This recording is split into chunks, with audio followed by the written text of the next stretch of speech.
السلام عليكم. بسم الله والصلاة والسلام على رسول الله. باش تعرفوا قيمة الجزائر الحبيبة وقيمة الفريق الوطني الجزائري، هل لاحظتم أن المباراة التي لعبها الفريق الوطني الجزائري ضد الفريق السوداني كان الحضور الجماهيري أكثر من المباريات السابقة لكثير من الدول؟ وهذا ما يثبت ويدل على أن الكرة الجزائرية كرة عالمية. لعبت مثلا الفريق التونسي يلعب والفريق المراكشي يلعب، أما لأول مباراة كان فيها حضور شعبي هي المباراة متاع الفريق الوطني الجزائري.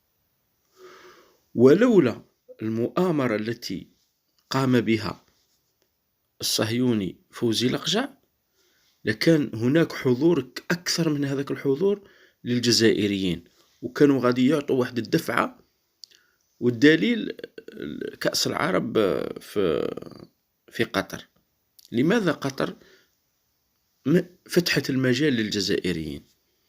فتحت لهم المجال اللي راكم عاقلين في كأس العالم، رغم أننا ما تأهلناش، إلا أنها يعني كما احنا نقولوا ساندت حضور الجزائريين وأعطتهم دفعة. لماذا؟ لخاطش احنا نعطوهم لومبيونس كما احنا نقولوا.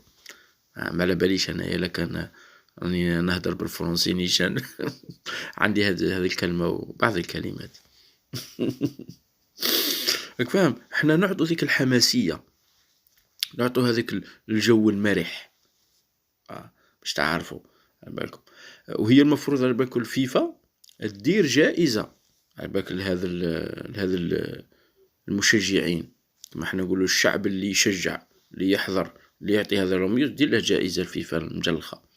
قدش علاش هيا احنا الجزائريين هذا الخطرة الفريق الوطني الجزائري كي لعب حضروا لما لعب الفريق المصري. فريق مصري زعما احنا نقولوا فريق محترم محقق عدة ألقاب. الفريق التونسي كذلك يلعبوا يعرفوا يلعبوا، ورغم ذلك الحضور الشعبي ما كانش قوي. ونزيدكم حاجة وقت أخرى، ماذا بكم انتوما الدولة الجزائرية كل النقاط السلبية اللي كما حنقولوا كانت في هذا الدورة نتاع 2019 سجلوها. علاش؟ باش حنا ما نوقعوش فيها في حالة احتضان كأس إفريقيا.